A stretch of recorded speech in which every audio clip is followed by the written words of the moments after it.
after knowing it, as the Jews did. And the Dhalin, the misguided ones, are the Christians and anyone who is like them in that they do not know the truth in the first place. Okay, so they are misguided from the right path because they never know the truth. So this ayah, we ask Allah Azza wa Jal to guide us in the straight path which is different from their way, which is different from the way of the Maghdubi alayhim and Dhalin. Now, Imam Shaykh al-Islam Ibn Taymiyyah rahimahullah wrote this book, Ittibā' as-Sirāt al-Mustaqīm, in which, you can see from the title the meaning of this book. He says, Ittibā' as-Sirāt al-Mustaqīm لمخالفة أصحاب الجحيم ومخالفة أصحاب الجحيم, which means the following the straight path requires to turn away from the ways of the disbelievers, of the people of the Jahim, of the hellfire. So if a person is truly on the straight path, he should be different from the Christians and from the Jews, from the people of the book. The Prophet ﷺ warned us again and again to be different from them, and that this will be one of the greatest problems that will face Muslims in the future times, by saying, for instance,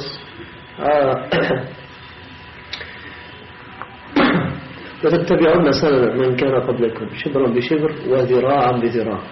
You will follow those who were before you, shibr by shibr, which means this much, this distance, less than a foot length, like maybe about 10 or 8 inches distance. As they walk that much distance, you will try to follow them later on in the future time, to follow their footsteps in that distance that they go.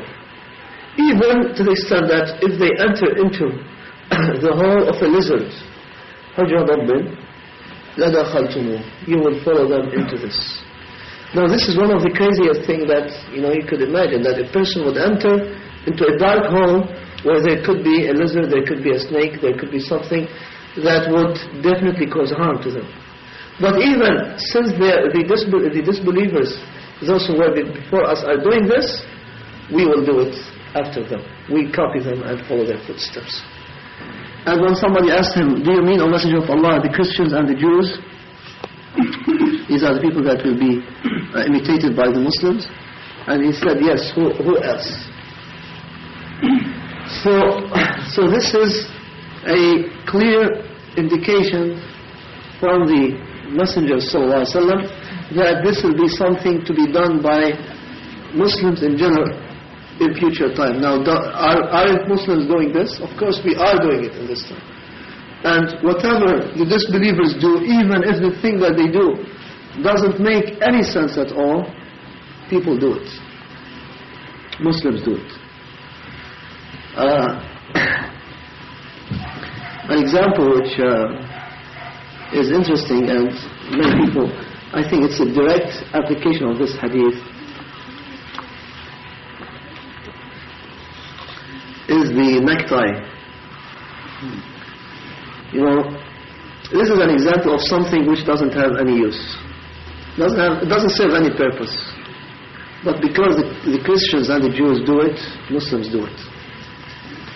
I mean, you can understand that a person wears a suit, wears a shirt, a jacket, pants. These serve some purpose.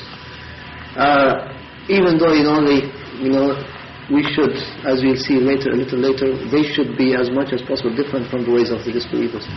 But what is the purpose served by the necktie? There's no purpose for it. But we do it because they do it. Right? And that, I mean, if we know the harm of it, we probably would still doing it. When we know that this originates from the fact that Christians in the past used to, in their fightings, used to wear around their neck something like a cross or a tamima. What do you call tamima? Talisman or something like that around their neck to protect them in the fighting. And this gradually changed until now they wear this necktie. And still you find, so it has a shirk origin in it. And it has been modernized, and now it is a an appearance of nice, modern, civilized manners to them. So we are willing and we are running to follow them into this just because it is something that they do and we have to be like them. So see, this is a simple example, but we follow them into things much, much worse than this. And we probably, inshallah, we'll get to this in the next session after we have a break later on, inshallah. We give some examples from our time of how we are falling into the traps of Walā to the believers, to the disbelievers, and sometimes Barā from the believers, the opposite to what we are supposed to do. So as I said, the Prophet ﷺ warned us that later on Muslims will be following the footsteps of the disbelievers. And he always, in many ahadith, again and again we find that he tells us to be different from the Christians, be different from the Jews, be different from Ahl Kitab. So, you probably can remember many hadith in this regard, so let's try to remember them together. For example, he said, خَالِفُ الْيَهُودِ صَلُّوا بِنِعَالِكُمْ, which means be different from the Jews and pray with your shoes or with your nal. Because the Jews will not pray with their nal, so he says, be different from them and pray with that so that, for this purpose of being different. Which means that to pray in your shoes with this intention, you get a reward for it. That doesn't mean that you always have to do it, because we know that the practice of the Sahaba, the Prophet ﷺ and his Ashab, that they sometimes prayed barefoot and sometimes with their shoes. He said, change the grey hair or the white hair shape and be different from the Jews. Huh? The color. What color? The color. About the color? What color? No, he said change the color. He said shape. The shape. Shape means the grey hair. So change the color of the grey hair. Blue. What you say? Shape. Dye your hair so that it wouldn't be white like what the people of the book do. He said, leave alone your beards and trim your mustaches and be different from the Jews and the Christians. And another hadith said, be different from the people from the mushrikeen. What other examples? There are many, many examples about this.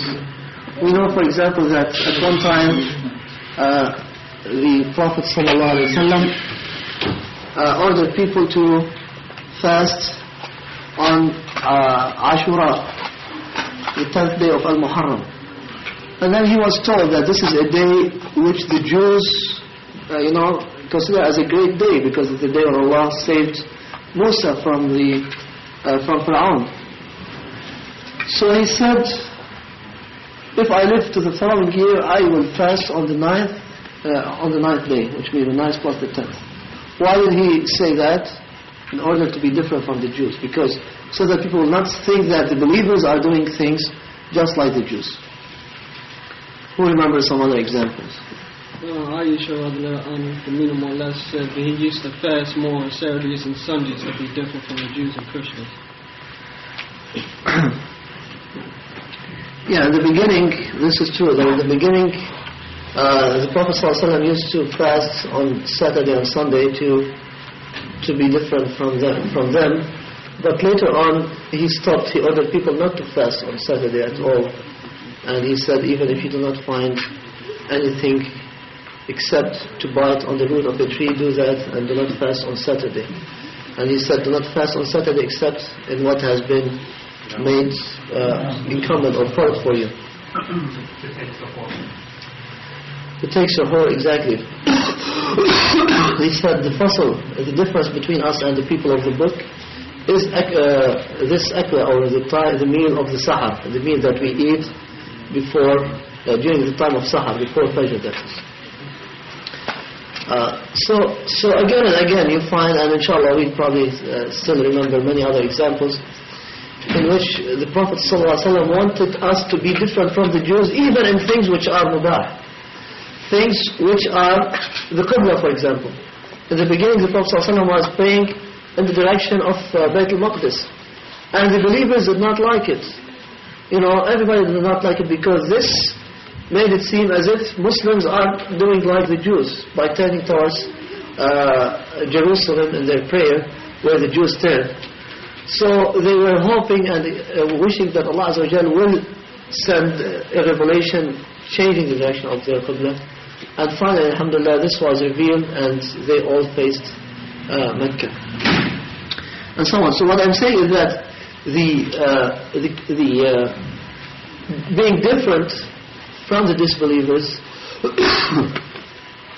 is something that Muslims have been ordered to do, even in things which are mubah. I mean, it is to pray with your shoes or not to pray with in your shoes is something open, you would expect that it doesn't have any implication. But and the same for dyeing the hair. But in order to be different from the Jews, the Prophet ﷺ taught his Sahaba to do these things. And therefore, we know now, and maybe by this I will try in a few minutes to conclude my talk and let you ask questions, because that inshallah will help to clarify many points.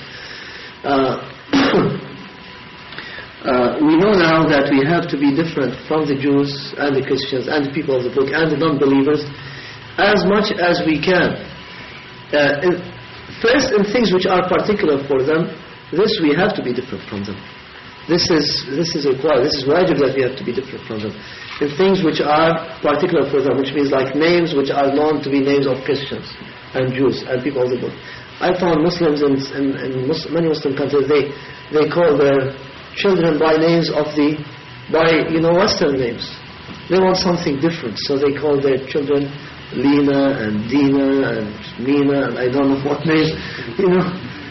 This strange names just to be like the Christians and the Jews. This is haram. This is haram. We have to be different from the disbelievers in the things which are specific to them. Now, in the things which are common to everybody, they are not specific to the people of the book. If we can be distinctive, this is the better thing to do. If we can have our own identity, then this is better to do. Because, people have to realize it. Many people do not realize that we are, alhamdulillah, much better than the people of the book. And we have to be much better than anyone else. I mean, Muslims are better than any other nation. There's no doubt about it. There shouldn't be any doubt about it in our hearts.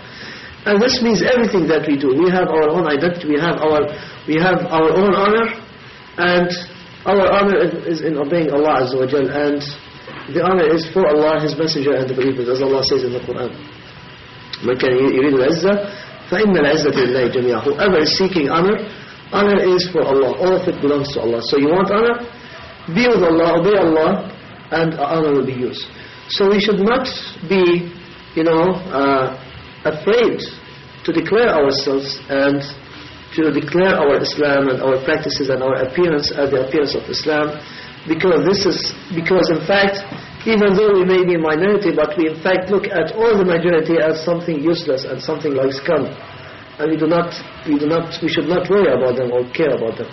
So this should be the attitude of a Muslim, that the attitude of izzah, of arrogance towards who? Towards Allah and His Messenger, towards the believers. No, such an arrogance is punishable, of course.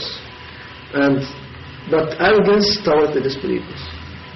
We should have this pride which can reach the stage of arrogance, but towards the disbelievers. Why? Because we know that we base this arrogance on something valid, which is that we know that we are better. We know that Allah Azza wa Jal blessed us with the only true way, and they are all lost. So that's what I mean by arrogance or by pride. We have the pride. I don't mean the arrogance that we do not, try to help them and guide them and advise them and treat them with kindness, which may lead them, inshallah, to embrace Islam. And it does in many cases. I mean, when they see the way that Muslims treat them and are just with them and are, straightforward or forthright with them.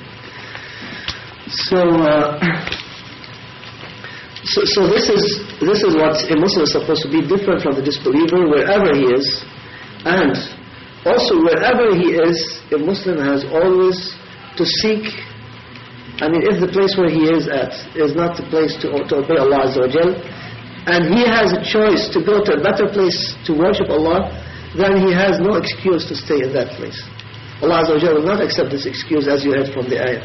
So one has to migrate, has to move to a place where worshipping Allah is easier and where he can protect himself and his family in a better way.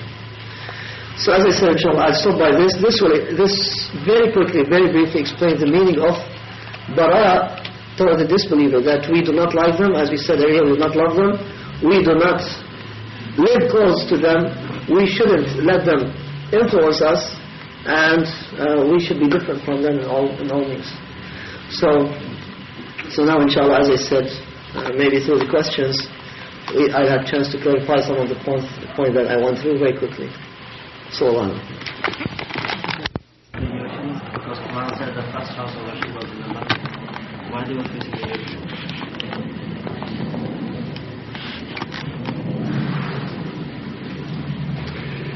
What do you expect? I mean, this is ibadah, right? Would they do it out of their own desires? No, I mean, where is mentioned in the Qur'an? It's not mentioned in the Qur'an, but being this being their previous practice, which was, to do what Ibrahim a.s. used to do before, and being approved by Allah Azza wa Jalla, we know that therefore this is what Muslims have been allowed to do in the beginning and were ordered to do. So then what does this verse mean in the Quran, that the first house of worship is in Makkah, in the valley of Bakkah? What does it mean? Yeah, what does this verse mean? If this is the it's not talking about Qibla. This is talking about the house of worship. This doesn't necessarily mean that it has to be taken as Qibla, but Allah Azza wa Jalla later chose to have it as the Qibla for Muslims by saying قَدْ نَرَى تَقَلُّبَ وَجْهِكَ فِي السَّمَاءِ فَلَنُوَلِّيَنَّكَ قِبْلَةً تَرْضَاهَا تُوَلِّ وَجْهَكَ شَطْرَ الْمَسْجِدِ الْحَرَامِ. Which means we see how you are turning your face in the skies, trying to, hoping that your direction will be changed. So we give you a Qibla that you will accept. Turn your face towards Masjid al-Haram, towards Kaaba. وحيث ما كنت فوق شمس.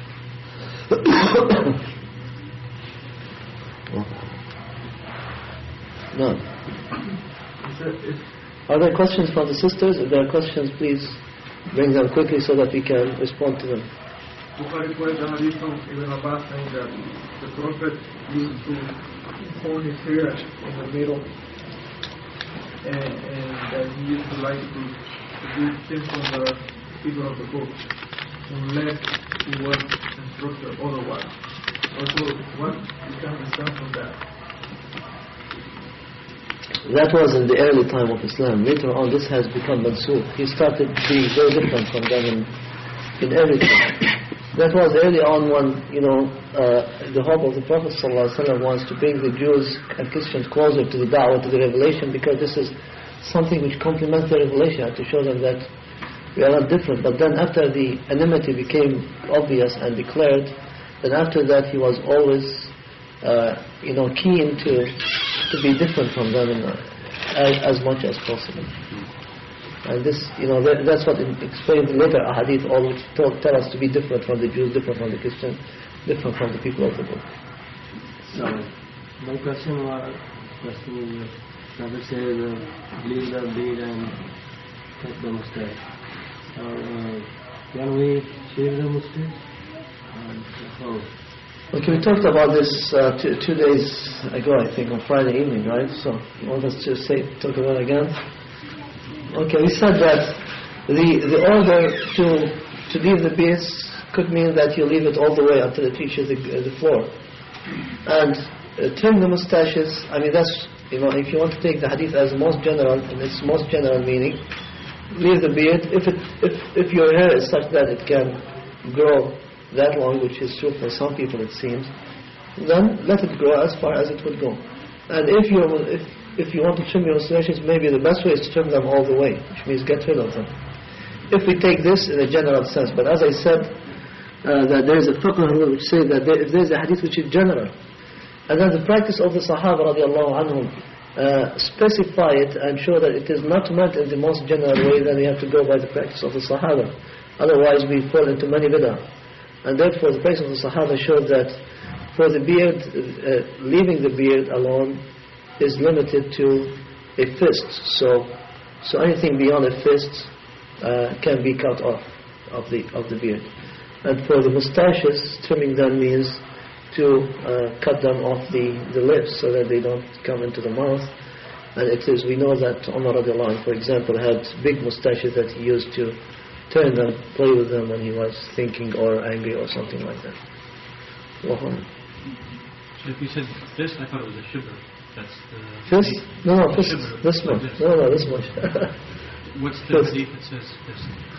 Well, it is the report that Ibn Umar radiallahu anhu, this is in Bukhari, that when he used to make Hajj or Umrah, he used to take a fist, hold his beard in his fist. Huh? What was the word that he used? Qabda khabda. So that is the word. Qabda means fist.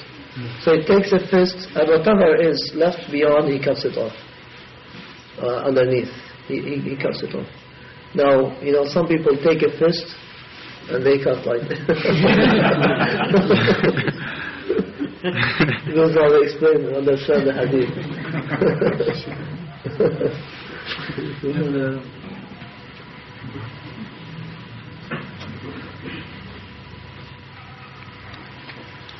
Yes. Could you maybe explain, is there any major difference between when they say Dar al-Harb and Dar al-Kufr? This means the same thing, or the different regulations and rulings, if it's two different things? No, Dar al-Harb are in the land where the Harb, the war has been declared by Muslims against these people. And Dar al-Kufr is a land where the general rulership and the general direction of Muslims in it is that of disbelief. So in general, people are disbelievers. The general practices are practices of disbelief. The ruling people are disbelieving people.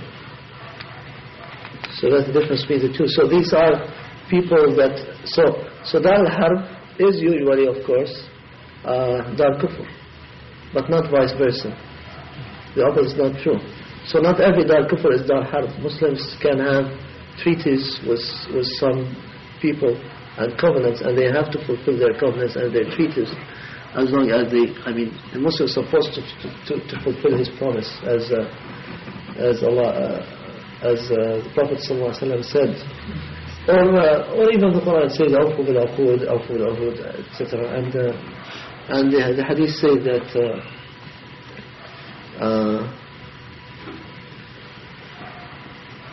for example, he says that one of the signs of hypocrisy is that the person would break his promises or his covenants. So a believer is supposed to fulfill his promises and his treaty with these people, and therefore, if a person is in a dar of kufr, he has to behave according to the laws of these places, as long as this does not clash with the laws of Islam. And therefore he has to respect their laws. Otherwise, if he doesn't like it and he considers this, too much for him, then he better leave and go to the dar of Islam, rather than, burden Islam by claims that, we are Muslims and they are kafirs, so we can violate their laws, we can cheat on them, we can deceive them, we can sell them haram things and so on. That is what many Muslims do. I heard them say, and this is an attitude of the Jews. In fact, as the Qur'an tells us, that the Jews used to say, قالوا ليس علينا في الأميين سبيل ويقولون على الله الكذب وهم يعلمون. They used to say, we have there's no way for the ummiyin, for the ignorant people, for the people of Arabia, that is, over us, which means we are allowed to cheat them, we are allowed to take usury of them, and so on, as long as we do not do it with each other, with the Jews. So this is wrong. This is, Allah Azza wa Jalla blamed them for this, and this is not the attitude. That's what? This is the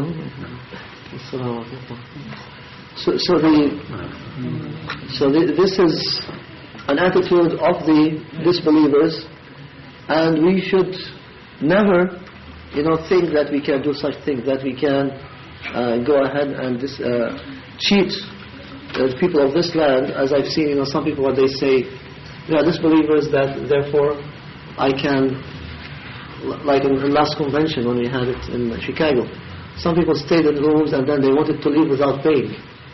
And they are of a well-known group here in this area now, very famous nationally and internationally.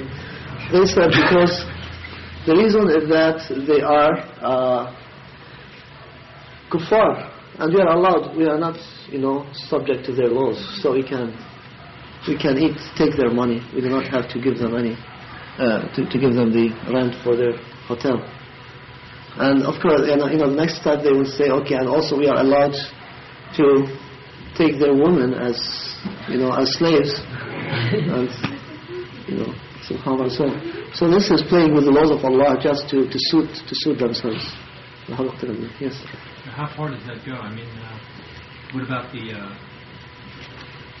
prohibition against backbiting? Does that also apply to non-believers? And also, what about debts? Is a debt that is owed by, say you owe a kafir some money, does that go with you until... Allahu Alam, yes. Is that as much an obligation as a debt from a Muslim? Or is there a difference? And then the thing about backbiting, is there a difference if you're backbiting on a non-Muslim? For the debt, I am inclined now, it can still further be researched, and ulama can be asked about it, but I am inclined to say that yes, it is equal, because the problem of the debt is, this material thing represents or displays that a person is breaking his, is taking some of the right of others, regardless of who are these others. So the sin is something committed by the person himself, and he deserves to be punished for it. As for backbiting, the backbiting which is referred to in the ayat and in the ahadith is specifically referring to the backbiting of the Muslims, because otherwise because people participate in such a thing, this will cause hatred amongst Muslims, and this will weaken the body of the Muslim ummah. But as for backbiting the disbeliever or any other harm that a person incurs on the disbeliever, this is not allowable except in the extent that it goes with Islam. In other words, backbiting. If you want to tell Muslims that do not deal with this person because he's a disbeliever, or be careful with him, and he may try to lead you, or something like that, in his absence, or then this is fine. But to make fun of a person and say, look how he walks, in a weird way, and people start laughing and things like that. This is a backbiting which is haram for a believer or a disbeliever. So I do not have an encompassing thought about the subject right now, but as a quick response, I would say that there are levels of backbiting, and there are some of it which apply to everybody, that you may not do it, and some of it which have to do with propagating Islam and things like that. This is possible against the disbelievers, but not with the... it shouldn't be with the believers anyways. Yes, Tawfiq. If he laughs at someone, whether it's a kafir or a mu'min, because of the way they walk or the way they look, that's mocking at Allah subhanahu wa ta'ala, right? Because he created that person in that. Sure. Way. Exactly. So I think if the subject is studied in depth, I think you probably can come with general rules that apply to believers and disbelievers, but it needs some research. Yesterday we mentioned there being different levels of Walā. Right. And part of Walā is the 5 or 6 rights that we owe to one another. And with the 3 people who stayed away from the Battle of Tabuk,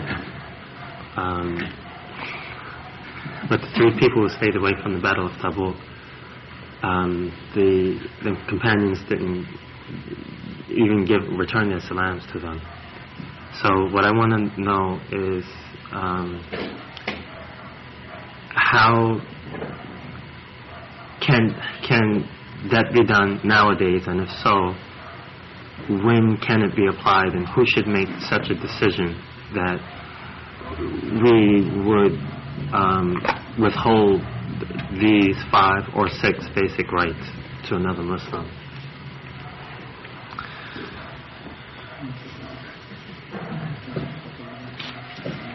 Well, in general, we cannot. In general, I mean, cannot say that I do not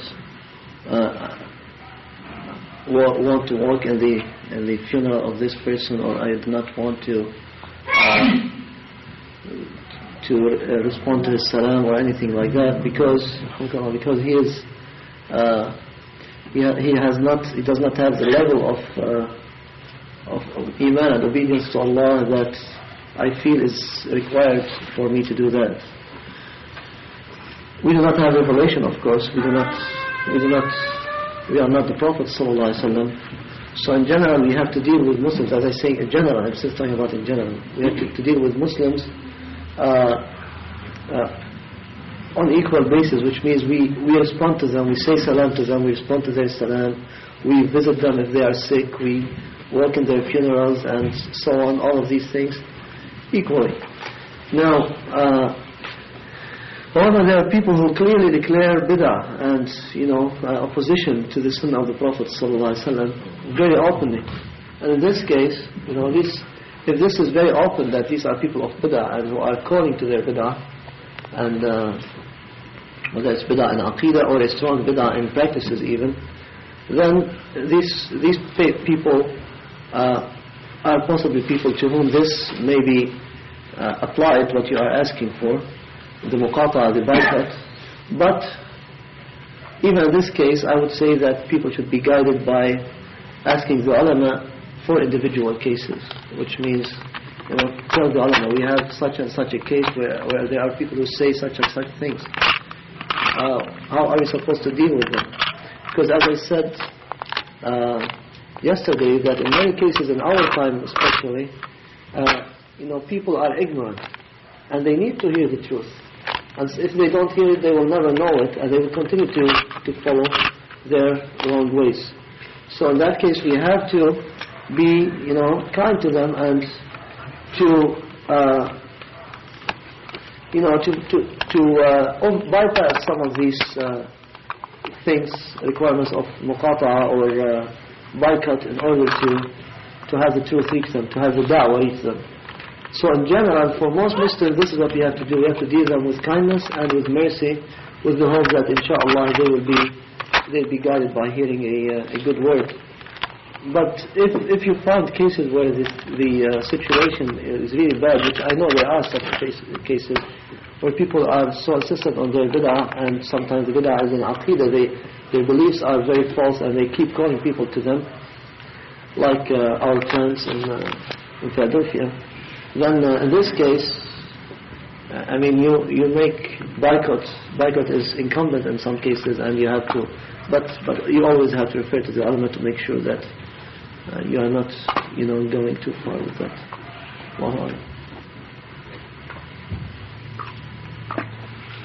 Regarding that same subject, if someone is leading people completely astray, like calling them to a fashion show and haram things, Muslim propagating this, do their blood become halal at a certain point, or just still keep on treating them? Who are they? Muslims who do this? Yes. Muslims who do what? They propagate, call people to fashion show and and dances and things like that. What point is there a limit to their being Muslim or something? What do you mean? Go and shoot them? Cut their throats? And the same thing we said yesterday, I think we talked about this in depth, and we said that everybody is sinner in our time. Always. Except for the prophets, nobody is infallible. And people vary in how much they commit sins. As long as they are Muslims, then you have a certain minimum degree of walā' towards them. And the more they do, the better they are, and the more that we have walā' towards them. But if they are people who are very far away from Islam and that they do all these sins that you are saying, we do not get involved with them in their sins. So if they invite us to a fashion show, we do not go, of course. But at the same time, we still try to show them some kindness so that at some point maybe they will come with us to the masjid, will be willing to listen to some talk, and will be, if we see them on the road, we say Assalamu alaikum, they walk with us a few steps, and maybe that way they will hear some of the sunnah. I mean, people are very, very ignorant. So same thing, that I already answered. If a person is a sinner or a mubtadi, a person is committing bid'ah, you have to be careful with him, and you cannot say that I want to boycott such person unless the bid'ah is very, very obvious, very strong, very damaging to the Muslim ummah, to the Muslim society, and preferably with the advice of the ulama, because by ourselves most likely we will go to the extreme, being very enthusiastic, and we want to apply Islam. We find somebody turning away, we go ahead and attack them and say we have nothing to do with you. This is not the time for such things.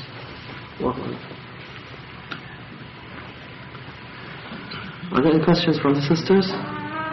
Didn't get any, so okay, then if there are no more questions, we can have a few minutes of break, inshallah, and continue until it is now 11. You're going to continue with questions? Or? No, we'll have another session, I think, that's my understanding, until Zuhr. So we'll have another session and then questions, and then Zuhr, and then after Zuhr there'll be general questions. That's what I understood from Joa, right? Inshallah. Right. We found out that the makers of Haagen-Dazs ice cream. You found what? The makers of Haagen-Dazs ice cream were strong supporters of the JDF. What's JDF? Jewish Defense League. So when he found this out, he started telling Muslims, don't buy Haagen-Dazs ice cream because they support the Jewish Defense League. So the brothers,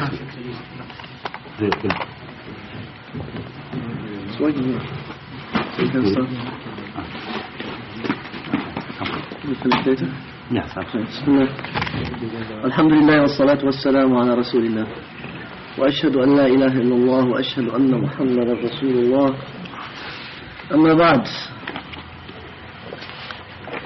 We do not have much time left before Zuhr. Maybe about half an hour before the Adhan or less. What time is the Adhan? 1 o'clock? The time went back 1 hour. What? The time went back 1 hour. Today or next week? Next week. You sure? Next week. Next week, ain't today? Next week. Next week. Next week. Nah. Last weekend. But whatever it is, the time of Zuhr will stay the same, and there is about 40 minutes for us.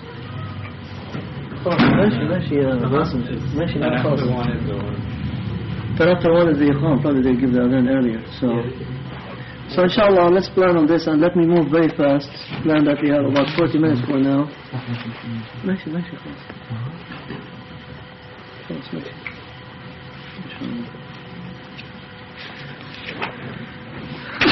So we come back to al-Walāء wal-Barā',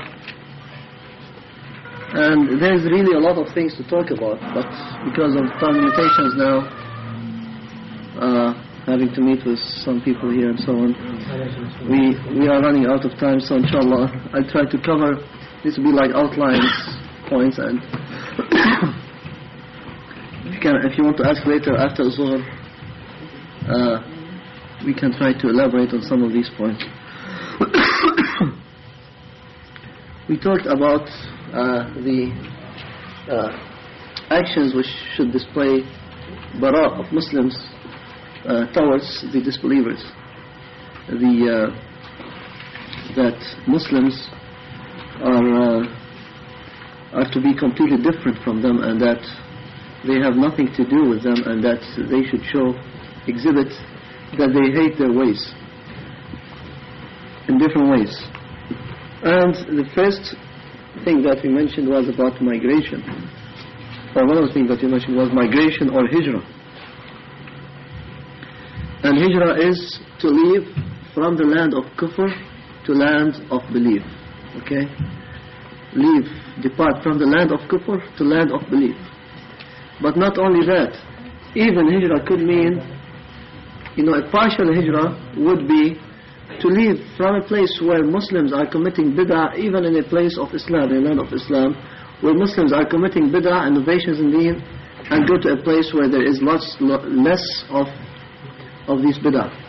This is the hijrah. So hijrah in general, the most general definition of hijrah you can think of is that it is to go from a place where, is to move to a place where you can practice Islam in a better way. If you have the choice, of course, obviously. If you do not have the choice, if you have the choice, then you have to go. If you do not have the choice, then as you heard from the ayah, Allah Azza wa Jalla is all forgiving. So this is the meaning of hijrah. The hijrah, of course, somebody asked this, I think yesterday or the day before, whether hijrah has ended by the conquering of Mecca, and the answer is no. That was the hijrah from Mecca to Medina, because Mecca became a dar of Islam, a place of Islam, so there is no hijrah necessary anymore from Mecca to Medina. But the hijrah, as the Prophet ﷺ said, will continue until the day of judgment. And that hijrah is the hijrah that I just described. Any type of hijrah, whether this or that or any hijrah, before I go to that, I should point out that the hijrah therefore cannot be from place of Islam to place of kufr. This cannot be described as hijrah. Like some people leave the lands of Islam and they say we are migrating, we are making a hijrah to lands of kufr. This is a wrong term to use for such an action. It has to be from a place, of less stability for Muslims to a place of more stability. Now we are talking physics, So it's like if you have an object which is at a high place, it would like to go always to a lower place. And that's the hijrah of this object. It goes down always. But for Muslim, not necessarily, you cannot, if you want to think of it in a non-material or non-directional way, you would say that Muslim will go up, tends to go up to the place where he can worship Allah in the best way. Always, that's the meaning of hijrah. Now hijrah, by the body, the material hijrah has to always be preceded by and based on the hijrah of the heart, migration by the heart.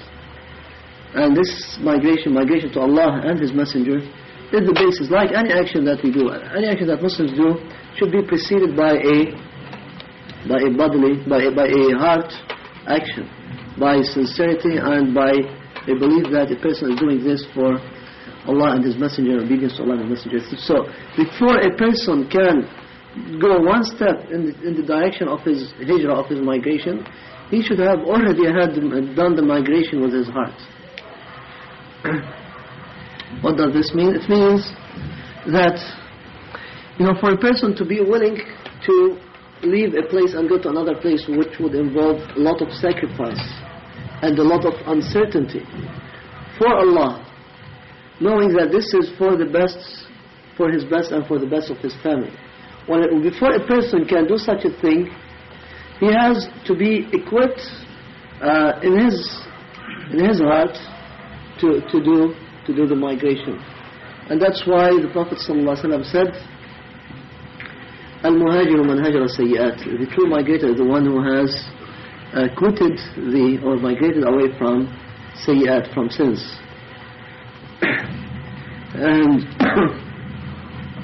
also the Prophet ﷺ said that the people who migrate, he said, these are my intentions.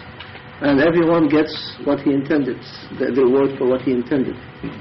So the one who migrates, the one who makes hijrah, man kanat hijratuhu ila Allahi wa rasulih, to Allah and His Messenger, then his hijrah is accepted as being to Allah and His Messenger. And the one whose intention was for a dunya, for a woman that he wants to marry, or to improve his business and so on, then this is what he gets. He doesn't get the reward from Allah Azza wa Jalla, because his hijrah is not to Allah and His Messenger. So we have to first make hijrah to Allah and His Messenger.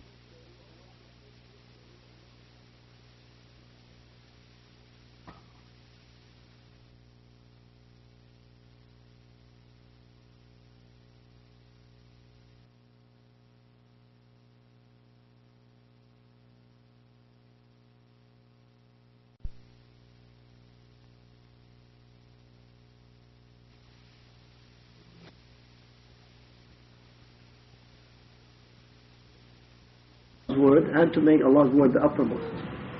This is the meaning of jihad. This thing, of course, is a form of walā, because it shows that we hate you so much, you disbelievers, who are trying to stop us from spreading the da'wah, that we are even willing to go to the extent of fighting against you. Of course, I mean, fighting is the greatest exhibit, the greatest way, the clearest way to exhibit hatred towards somebody. To show bara of somebody is to fight against him, right? I mean, if you hate somebody and you want to show it, you can look at him in a in a hard way or in a stern way, or you can criticize him with bad words, or you can push him or something. But to start fighting with him and fighting with the intention of either being killed or killing him or being killed, then this shows extreme bara, the highest display of bara, as I said. So jihad is a form of bara, and this also has to be preceded by the jihad of one's own self before he can make jihad, and the jihad with the intention, with the which results in the ability to fight our own selves and our own desires. This should be preceding to the jihad, the bodily jihad, where we can go and put everything that we own and that we value in the way of Allah subhanahu wa ta'ala.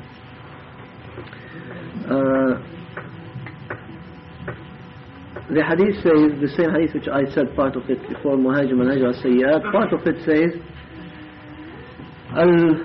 al-Mujahidu man jahada hawahu fillah or lillah, which means the true mujahid is the one who makes jihad of his own desires, of his own whims,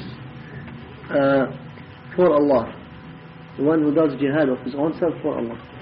So you see, the bara starts from ourselves. Like any other action, it has to start from here before it can spread and show its effect to the outside world.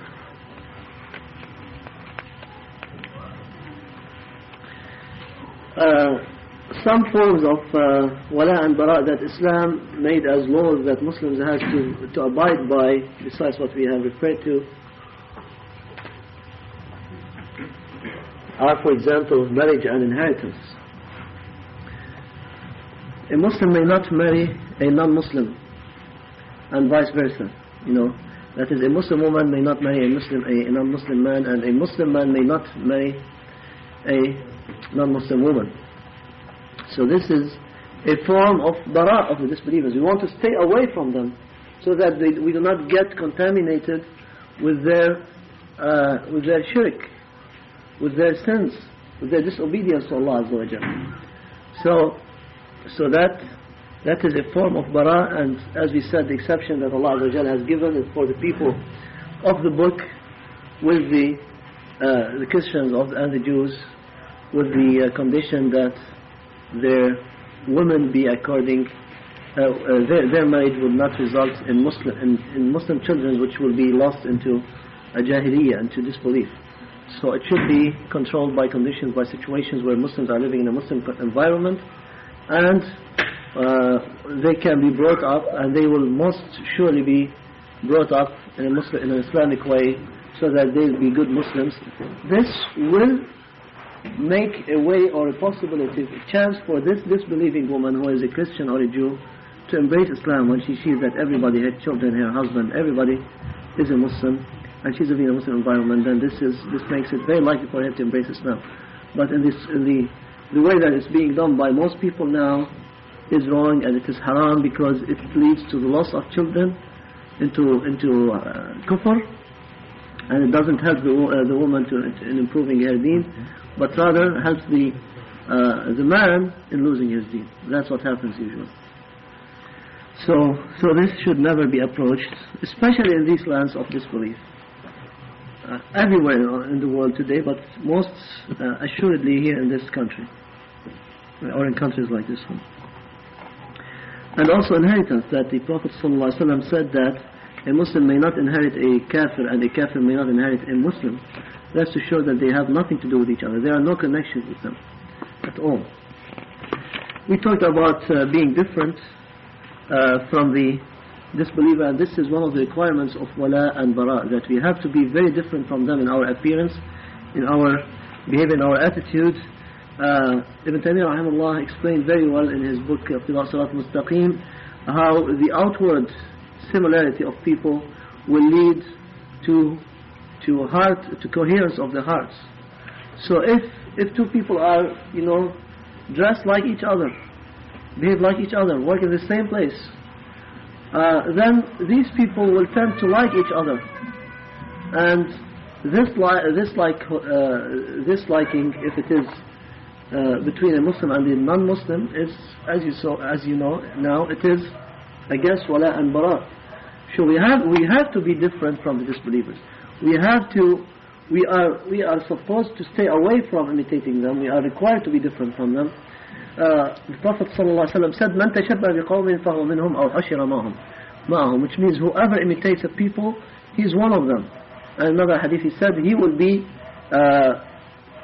hashr. What means hashr? He will be on the day of judgment. He will be crowded with them. Resurrected? Yeah, something like that. It's crowding actually more than resurrecting. It's that time when people will be resurrected, they'll be crowded together. So he'll be crowded on the day of resurrection with them. He'll be with them. He'll be as if he's one of them. The person who imitates the people. So a person who imitates disbelievers will be resurrected amongst them and will be considered as one of them. So this is something very, serious to think about and to make sure that we are careful not to fall into. So imitation leads to wala. Imitation leads to wala, and therefore we have to make sure that we are different from the disbeliever.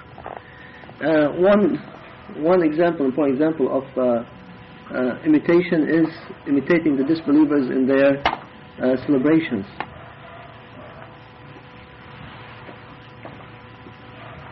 An example would be what? Thanksgiving. Yes, Mawlid al-Rasul sallallahu alaihi wasallam. Celebrating the birthday of the Prophet sallallahu alaihi wasallam. This is because that will answer probably this question about Thanksgiving. Celebrating the birthday of the Prophet sallallahu alaihi wasallam is, taken by some people as a way of honoring our Prophet. They say, look at the Christians and the Jews. They celebrate the Christians, they celebrate their Prophet Isa. And we, or whoever they consider him, Isa. Our Prophet Muḥammad ﷺ deserves to be celebrated more and honored more. Therefore we celebrate his birthday. So that's one reason they give for why they celebrate the birthday of the Prophet ﷺ. And this reason means that they are imitating the Christians in the way they celebrate their Eid. So this by itself is alone sufficient to show that it is haram to celebrate the birthday of the Prophet ﷺ. If you do not add to it the other reasons which we talked about earlier yesterday, I think, or Friday, like that it is a bid'ah in itself, it is something that we are not supposed to devise on our own. Other occasions like Thanksgiving, people say that Thanksgiving is a way of thanking Allah, thanking God, and it doesn't matter what your religion is. This is something common. It is not a religious occasion. It's a national occasion. Everybody is thanking Allah. Don't you want to thank Allah? So go out and celebrate with them. The one who celebrates with them, of course, is imitating them. That is one thing that should make it also prohibited. Being something that the disbelievers do, we are doing it. This is an invitation to them. This is haram. Besides, there are many reasons to make it haram.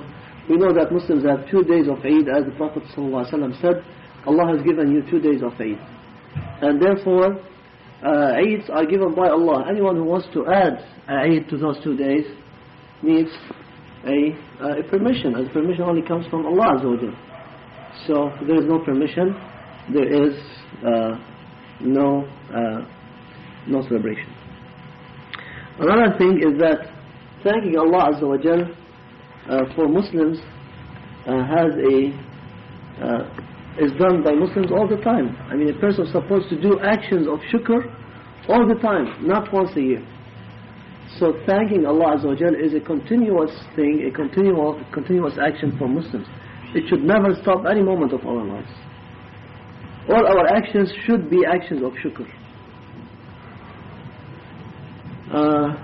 And then finally, maybe there are some other things to say about this, but finally, Thanksgiving Day is the way that people celebrate it is they celebrate by eating turkey and getting together and eating turkey. And we Muslims, even for the way that we celebrate our Eids, we have a certain procedure. It is not left open when our Eids would be, and it's not left open for us how we celebrate our Eids. Our Eids are celebrated first of all by mentioning Allah, by saying Allahu Akbar, by praying Salat al-Eid, and then by going and visiting Muslims and bringing the happiness to them and to the children and so on. But this is something which is prescribed by Allah subhanahu wa ta'ala, and we have no choice in devising the way that we do it. So you see, these are at least 4 reasons which makes celebrating a day like Thanksgiving haram. And if you add to it some other causes like what is behind Thanksgiving, what is it commemorating, and things like that, conquering America, opening, when whoever came to wherever and he became, he started, rubbing away all the natives of the country and settling in their places. I mean, what are they thanking Allah Azza wa Jalla for? So there are many reasons. I mean, for any occasion, take Christmas for example, it becomes even worse. Take Halloween, it becomes even worse, and so on. So these things have to be avoided. These celebrations, days of celebration, have to be avoided by all means by Muslims. And avoiding them means not to participate, not to do them, not to share them with them, not to congratulate them on them. So you're not supposed to say Happy Thanksgiving, or if they say Happy Thanksgiving, you're not supposed to say and you too, because this is also congratulating them for a bid'ah and a disobedience that they are committing.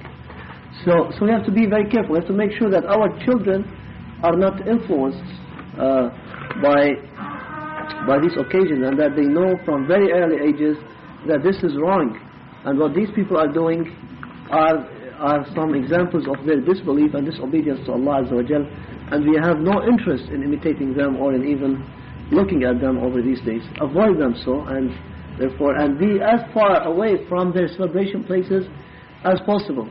As Umar radiallahu anh ordered his people at the time, early times of Islam, that be away from the Christians when they celebrate their Eids. Be away from the people of the Persians when they celebrate their Nairuz, and so on. And he said, the one who does, let me see if I can quickly find the exact words of Umar radiallahu anh.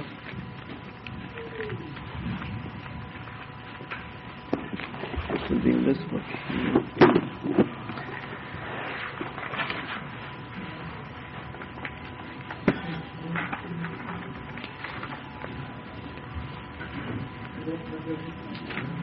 Here Ibn Taymiyyah says that we should be different from or we should not agree or help or participate in celebrating the Eids with the disbelievers for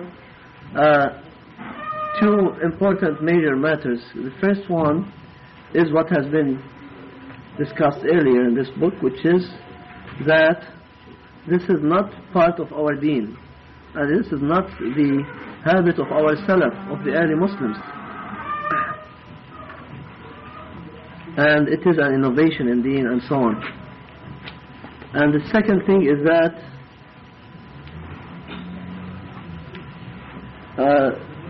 the eights themselves are a way of practicing things, practicing wrong things.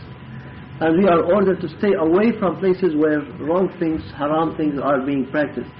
As Allah Azza wa Jal says, وَالَّذِينَ لَا يَشْهَدُونَ الزُّورَ وَإِذَا مَرُّوا بِاللَّغْوِ مَرُّوا كِرَامًا. Those who do not witness zur, the wrong things that are being said, and if they pass by, or the bad actions that are being done, and if they pass by places where there is such a thing taking place, they pass with dignity, which means they do not get involved in that. And the explanation of this zur has been reported from many ulama of the Salaf to mean, like the Tabi'een, many of the Tabi'een, to mean the ayah, the celebrations of the disbelievers, like the Easter Day or the other celebrations of them.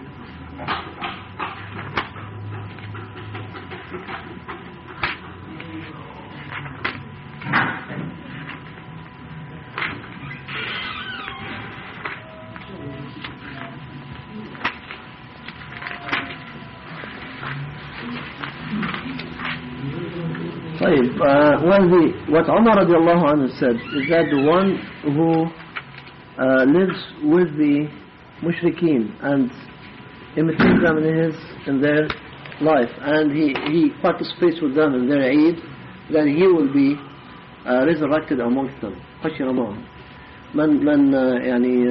من جاور المشركين, he says, من جاور المشركين وصنع نيروزهم حشر معهم وشاركهم في أعيادهم حشر معهم. The one who imitates the disbelievers, lives among them, imitates them and participates in their celebrations, will be resurrected among them. Of the matters of Walā and Barā are that we are told not to start by saying salam to the disbelievers. But if they say salam to us, then we respond to them in a way that is equal to what they respond to us, that they start us with. We have okay, now al-Barā does not contradict good treatment. Okay, so if we have to have Barā of the disbelievers, we should be different from them. We should be we should not have any love for them in our hearts. This does not mean that we have to treat them in a bad way or to be unfair to them. And we have discussed this in answer to Abdurrahman's question a little earlier. We are still supposed to be fair in treating them. And Allah Azza wa Jal says, لا ينهاكم الله عن الذين what the ayah says, لا ينهاكم الله عن الذين لم it doesn't occur to me right now. Let me find it quickly. Yeah, but before that there is something in the ayah. لا ينهاكم الله عن الذين لم يقاتلوكم من المشركين ولم يخرجوكم من دياركم أن تبروهم وتقسطوا إليهم, which means, here it is.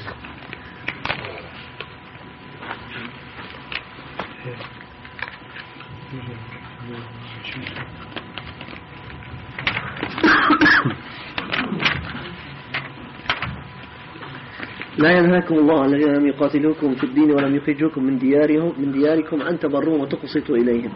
والله إن الله يحب المقسطين. Allah does not prevent you for those disbelievers who have not been against you, your enemies. They declared fighting and enmity against you, and those who did not force you to leave your lands. He does not prevent you from being righteous toward them and from being just to them. Inna Allah yuhibbul muqsitin. Allah loves those who are just and fair. So actually we are required to be fair toward the disbelievers. We are not allowed to cheat them. We are not allowed to deceive them. We have to treat them in good manner, in good treatment. And there is nothing which allows us in Islam to be unfair to them except if they are our enemies. And it is declared that we are fighting with each other, then that's a different story. But in other cases, we have to treat them with righteousness and with justice.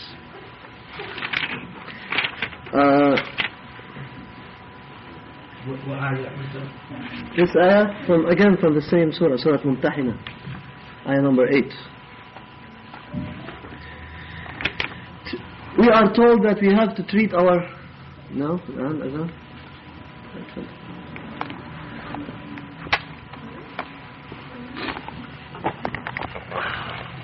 Remaining 10 minutes before Iqamah. So, Bismillah. Yeah, we were talking about that Islam does not prevent us, but rather orders us to be good in our treatment and fair in our treatment to the disbelievers whom we are not at war with them. Now, the fair treatment, however, has to be understood not to mean to violate the meanings of Walā and Barā, to go and, celebrate their Eids with them and say, I'm trying to be fair in my treatment to them, or, to go to their weddings, to their different activities, funerals, things like that. This is not part of the fair treatment.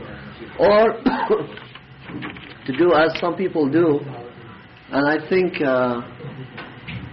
you have an article in this month Huda about it. To have the conference of different interfaith conferences or something like that. There's nothing like this in Islam. Interfaith conference means that we recognize the other faiths and we consider them to be true, which is a doubt in our own beliefs and our own faith. So this should never be thought about by Muslims. And you can go and read, inshallah, and more to get more information about it. Go and read the article. But this is one of the forms of walā to the disbelievers. A person goes and says, okay, let's sit together and try to see how close we are and try to bring each other closer in our understanding and our practice of our deen. So being good to them is as long as we do not overstep the limits of Walā and Barā. Islam does not prevent us from dealing with disbelievers as long as they are not on war terms with us, which means we can buy from them, we can sell them, we can as long again as this buying and selling is not haram.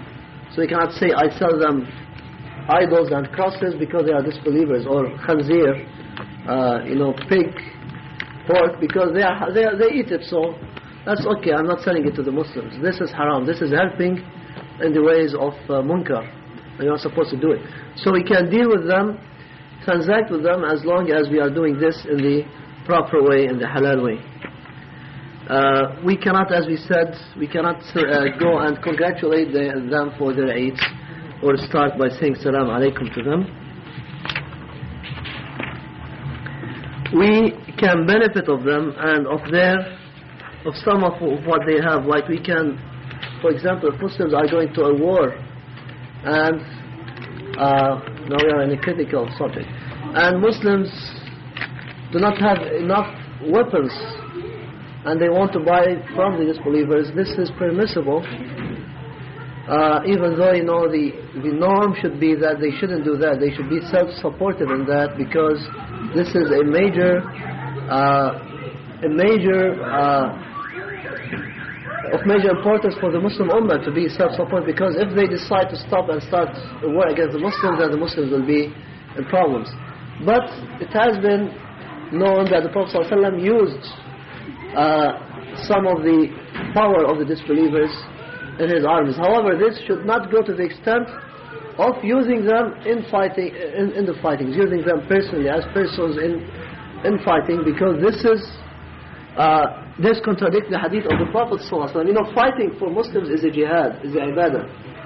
And you cannot take, for example, a disbeliever and have him help you, for example, to perform your prayer, or your fasting, or your hajj. And the same for jihad. Jihad should not be done with the help of the disbelievers, this bodily and actual help. Some people tried to come and fight with the Prophet ﷺ before they accepted Islam, and he said, "Are you Muslims?" And they said, "No." And he said, "Go back, I will never إِنِّي لَنْ أَسْتَعِينَ بِكَافِرٍ," which means I will not make use of a disbeliever in this fighting.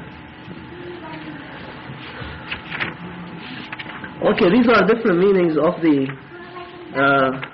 Walā and Barā that I think I outlined very quickly, and we discussed some of the examples of Walā and Barā in the past, how Muslims used, like the Prophets and the Sahaba used to deal with Walā and with Barā, and how they were very strong and very sincere and courageous, daring, open about it. They did not care who is happy and who is displeased.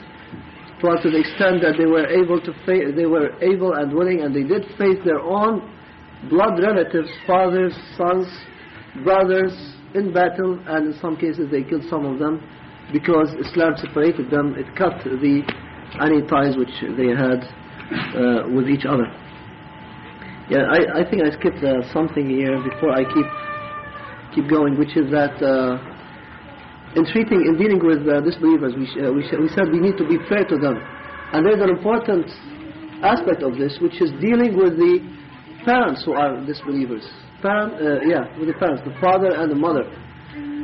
A Muslim is ordered to be good to his parents, to his mother and father, even if they are disbelievers, even if they're not only disbelievers, but they try to force him to be a disbeliever. وَإِنْ جَاهَدَاكَ عَلَىٰ أَن تُشْرِكَ بِي مَا لَيْسَ لَكَ بِهِ. If they try to force you to take partners with me, then do not listen to them, not obey them, but still صَاحِبْهُمَا فِي الدُّنْيَا مَعْرُوفًا. Treat them with kindness in this life. So a believer should be kind to his parents, but as I said from the example of Abu Ubaidah radiallahu anh, when the time comes for a clash between Muslims and the enemies of Allah on the battlefield, then this is all this kind of kindness and treatment is forgotten, and now they are complete enemies. They should not look to any ties at that moment. Okay, now what would be left of this subject is just you said the questions before, going on after. After Zohar, inshallah. After trying to finish with this. I wanted to speak for a while about how far Muslims are in this time from Walā and Barā. We find that Muslims in Muslim countries are very friendly to the disbelievers, and they are against the believers. So they allow the disbelievers to influence Muslims in all respects, in education, in publicity, military, and everything. They allow them to have a hand or a say in what they are saying, and they keep the believers away. We find that examples of this is that,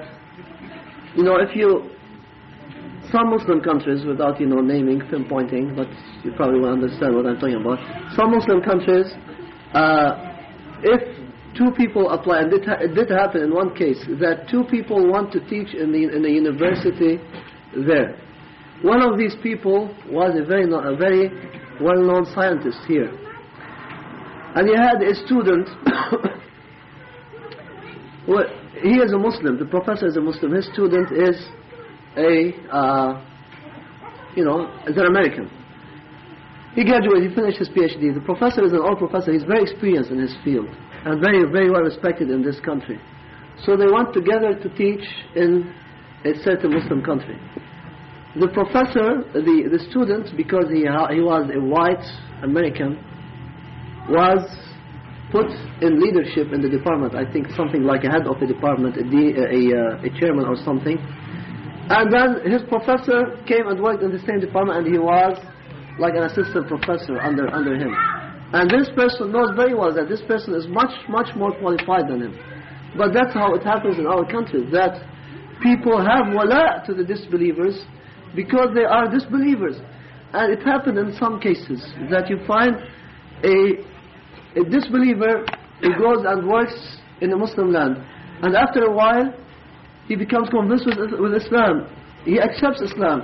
His salary drops down because he became Muslim now. So see, we have no understanding of the meanings of wala and bara, even though we know that, we are supposed to know, not saying no, we're supposed to know that this is how the disbelievers are trying to, infiltrate into us and to divide us by just making us enemies of each other, by making us our wala to them and our hatred towards each other. And we still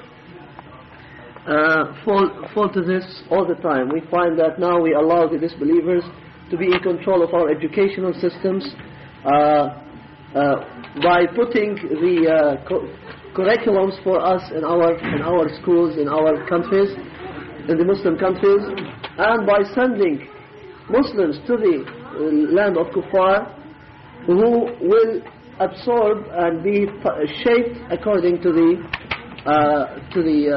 ideals of the disbelievers, and then they come back and spread the kuffar regimes and ideas in the lands of Islam. We find that the people in control of books, magazines, publications, TVs, radios, everything are people who are either people like these that I just described, or people who are actually disbelievers, Christians and Jews who live, these minorities who live in the lands of Islam, are in control of the basic media, that's the word I'm looking for, of the major media in the Muslim countries.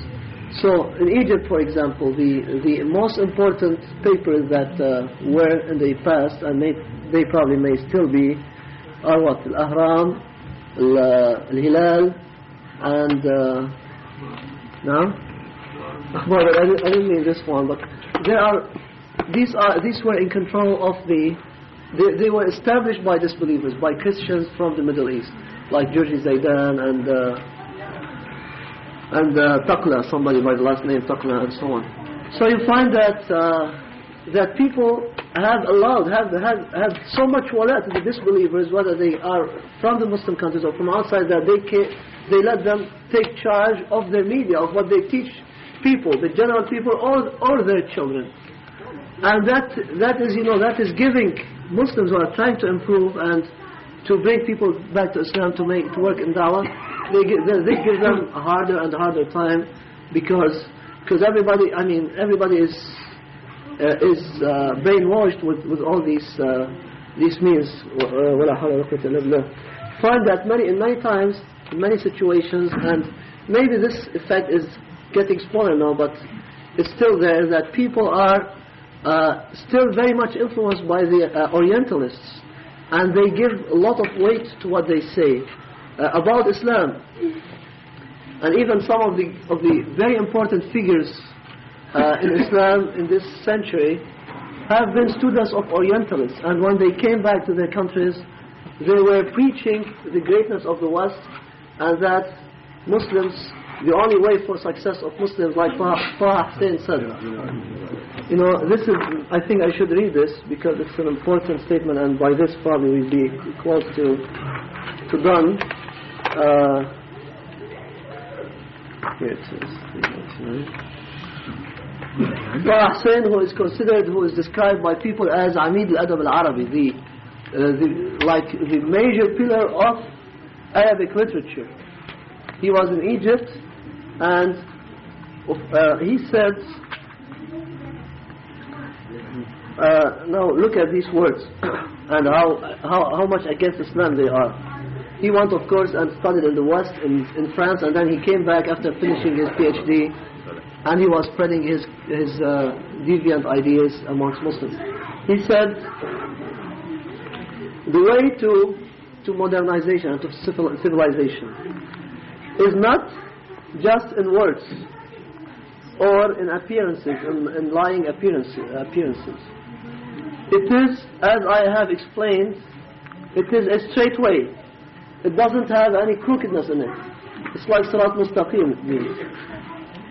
هي واحدة فردة ليس لها تعدد. It's only one way, it doesn't have any multiplicity. So as we say about وأن هذا الصراط مستقيما فاتبعوه ولا تتبعوا السبل فتفرق بكم عن سبيله. He said there's only one way, there's no other ways to lead to Allah or to modernization and civilization of Muslims. What is this way? هو أن نسير سيرة الأوروبيين. Is that we should follow the footsteps of the Europeans. And ونسلك طريقهم, follow their ways. لنكون لهم أندادا, so that we will be their equals. ولنكون لهم شركاء في الحضارة, and to be their partners in this civilization. خيرها وشرها, the good of it and the evil of it. So we are willing to take both, the good and the evil. Can you imagine? حلوها ومرها, what is sweet and what is bitter of it. We should take all of it. وما يحب منها وما يكره, what would be loved of it and what would be hated. We should take it all together. وما يحمد منها وما يعاب, and what is praise of it and what people consider as something wrong. All of it should be taken. So this is an example to show how people have been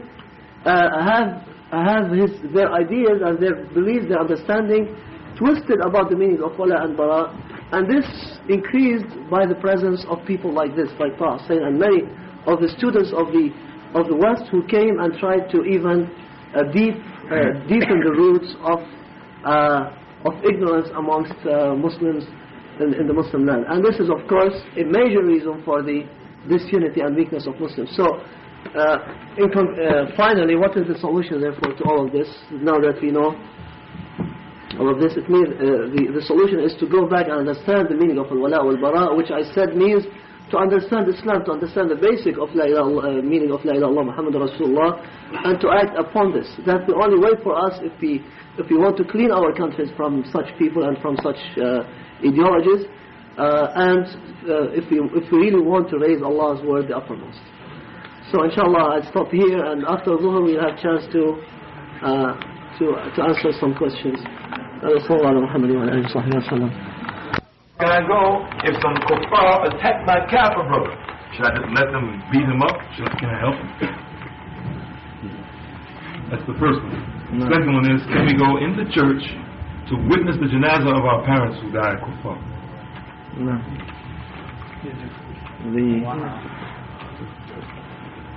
The answer to the second question is no. We have already said this, even because what we were supposed to do is treat our parents with kindness as long as they are alive. But going to the janazah is one of the great sha'air or rites of worship in Islam or any other religion. And to go with the disbelievers when the angels of ghadab, of azab and punishment are descending, and when people are saying all sorts of kufr in their heart or openly, then this is something that we said Muslims should by all means avoid to participate in such things. So yes, our mission ends with our parents once they die, if they are kafirs. And then at the day of resurrection, we know that there will be no connections between us. On the day of resurrection, on the day of judgment, there will be no connection. لا أرحام بينهم يومئذ ولا يتساءلون. The connections are ended at that time. And then Allah Azza wa Jal will bless the people of the Jannah later on by restoring these arham for those who will be with their parents in the Jannah or with their children.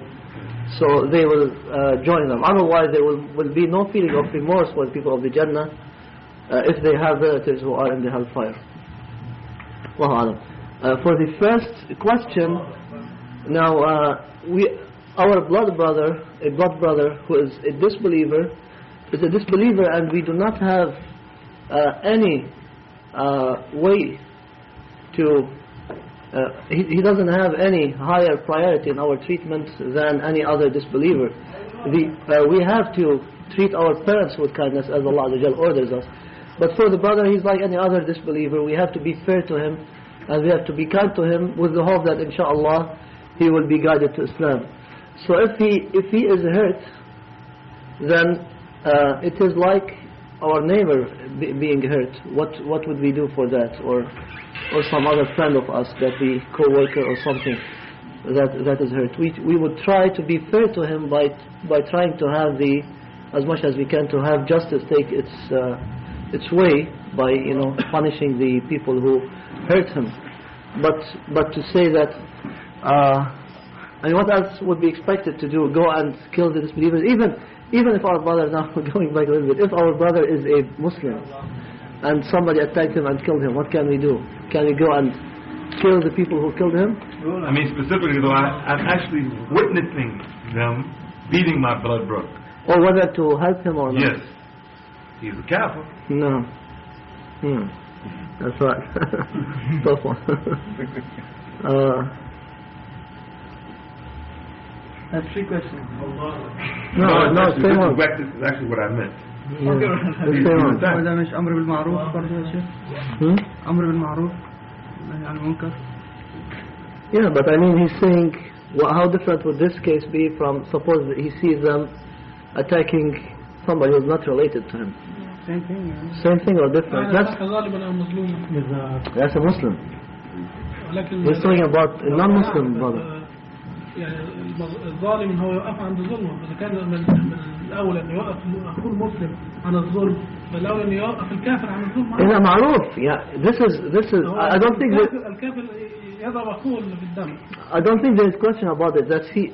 I think this is not his question. Let me see if I understand your question. Your question is not whether you should protect your brother or not, because we are supposed to stop the injustice. But your question is whether this situation would be different from a situation when he is not related to you. No, if he's my blood brother and someone is robbing him or hitting him with a stick. Okay, if he's not your blood brother and he is the kafir, what would you do? The same thing then. That's the point I want to know. Yeah. What do I do if he's my blood brother? I mean, try as much as possible to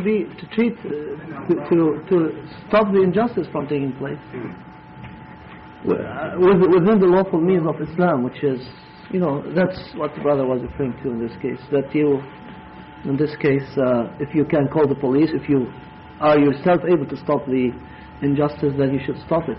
وَتَعَوْنَ عَلَى الْبِرِّ وَالتَّقْوَى وَلَا تَعَوْنَ عَلى الْإِثْمِ وَالْعُدْوَانِ. So whenever you see a ithm and adwan taking place, you should try by all means to stop it in any way that you can. And this is whether he's your blood brother or he's not your blood brother, he is a kafir. So you have to try to help him. I thought the question was whether there is a difference between the two cases, whether he's a blood brother or not a blood brother and he's kafir. Yeah, he did. Would there be a difference between the two cases? No. And that I don't know, but I think there wouldn't be, except if he is a parent. Allahu Alam.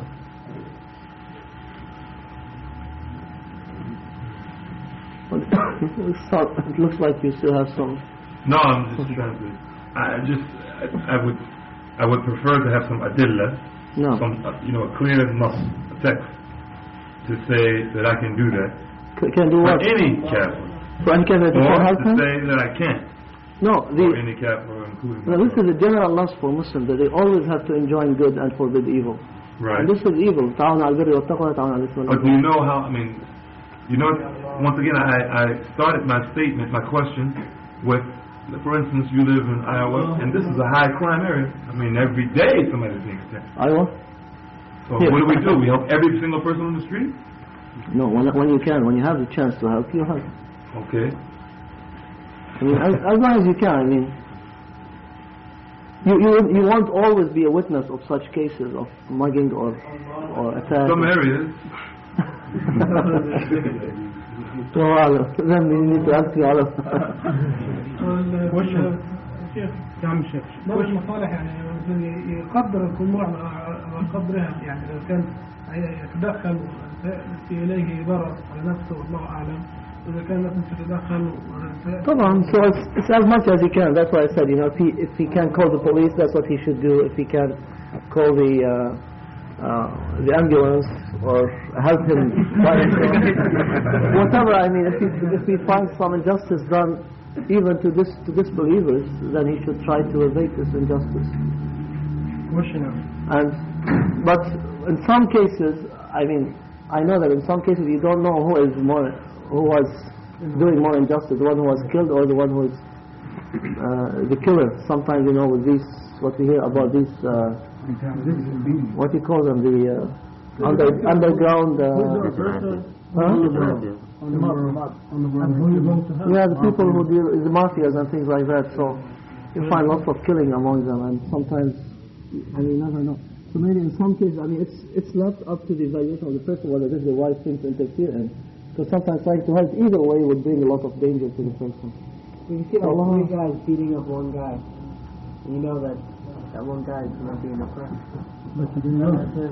In the case of your blood brother, maybe you'll know better, and you'll know